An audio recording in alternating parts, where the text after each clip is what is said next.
அவர்களுக்கு நன்மை செய்யும்படி நான் அவர்களை விட்டு பின் வாங்குவதில்லை வாங்குவதில்லை என்ற நித்திய உடன்படிக்கையை அவர்களோடு பண்ணி அவர்கள் என்னை விட்டு அகன்று போகாதபடிக்கு எனக்கு பயப்படும் பயத்தை அவர்கள் இருதயத்தில் வைத்து அவர்களுக்கு நன்மை செய்யும்படி அவர்கள் மேல் சந்தோஷமாயிருந்து என் முழு இருதயத்தோடும் என் முழு ஆத்மாவோடும் அவர்களை இந்த தேசத்திலே நிச்சயமாய் நாட்டுவேன். இந்த வார்த்தை நான் எப்படி பாக்குறேன்னாக்கா, கர்த்தர் ரொம்ப ஒரு அருமையாய் எழுதி கொடுத்த ஒரு வார்த்தை. எரேமியாவுக்கு எப்படி சரித்திரம் என்ன சொல்லுகிறதுனா, எரேமியா ஜெயில இருந்தப்போ, சிறைச்சாலையில இருந்தப்போ ஆண்டவர் இந்த வாக்குத்தத்தத்தின் மூலமாக எரேமியாவோடு கூட பேசினார். இந்த வாக்குத்தத்தத்தை நம்ம எடுத்துக்கொண்டோமானால் இதுல எப்படி போட்டிருக்கிறதுனாக்கா, நான் உனக்கு நன்மை செய்யும்படிதான். அடுத்த வசனமும் பார்க்கிறோம், அவர்களுக்கு நன்மை செய்யும்படி நான் அவர்களை விட்டு பின் வாங்குவதில்லை. ஆண்டவர்கிட்ட பிளான் ஏ பிளான் பி கிடையாது, ஒரே பிளான் தான். அது என்ன பிளான்னாக்கா, உங்களையும் என்னையும் அவர் நல்வழியில் நடத்தவும் நன்மை செய்யவும் ஆசீர்வதிக்கவும் கொண்டு வந்திருக்கிறார்.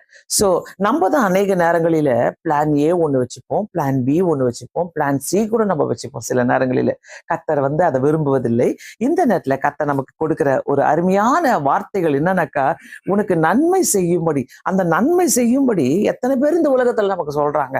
ஆனா இந்த இடத்துல, இந்த காலை நேரத்துல நன்மை செய்யும்படி அப்படி சொல்லும் போது, ஆண்டவரே இந்த நன்மை செய்யும்படி நீர் எங்களுக்கு இந்த மாதத்துல நீங்க வந்திருக்கிறீங்க, அந்த நன்மைகளை நாங்க பெற்றுக்கொள்ள எங்களுக்கு உதவி செய்யுங்க. இதுதான் நம்மளுடைய ஜபமாக இருக்கட்டும். எப்படிப்பட்ட கஷ்டமா இருக்கட்டும், எப்படிப்பட்ட துன்பங்களா வரட்டும், எப்படிப்பட்ட துயரங்களா வரட்டும், எப்படிப்பட்ட என்ன சூழ்நிலை வந்தாலும் நான் உங்களை நம்புறேன். நீர் எனக்கு நன்மை செய்யும்படி வந்திருக்கிறீங்க. ஆமென். நீர் எனக்கு நன்மை செய்யும்படி வந்திருக்கீங்க. ஸோ அவர்களுக்கு நன்மை செய்யும்படி அந்த வார்த்தையை படிக்கும் போதே ரொம்ப ஆறுதலா இருக்குது. அவர்களுக்கு நன்மை செய்யும்படி. யாருக்கு? நமக்கு தான் நன்மை செய்யும்படி அவர்களை விட்டு பின் வாங்குவதில்லை என்கிற நித்திய உடன்படிக்கை. ஸோ ஆண்டவர் இந்த இடத்துல நம்ம கூட ஒரு கவனன்ட், ஒரு உடன்படிக்கையை உருவாக்கி கொள்கிறார். ஒரு அருமையான ஒரு உடன்படிக்கை. நான் உன்னை விட்டு விலக மாட்டேன், நான் அவர்களை விட்டு பின்வாங்குவதில்லை. நான் எப்படி பாக்குறேன்னாக்கா, நம்ம ஏன் ஆண்டவரோடு கூட இந்த உடன்படிக்கையை ஏற்படுத்திக்க கூடாது? நம்ம ஆண்டவரோடு கூட இந்த உடன்படிக்கை ஏற்படுத்திக் கொள்ள ஆண்டவர் நம்மோடு கூட உடன்படிக்கை பண்ணுகிறார். நித்திய உடன்படிக்கை. நான் பின்வாங்குவதில்லை என்கிற நித்திய உடன்படிக்கை. பிரியமானவர்களே, தயவு செய்து இந்த காலை நேரத்தில் நம்ம கேட்டுக்கொண்டிருக்கிறோம்னாக்கா, யாரோ நமக்கு இப்படி சொல்லும் போது எவ்வளவு சந்தோஷமா இருக்கும்ல.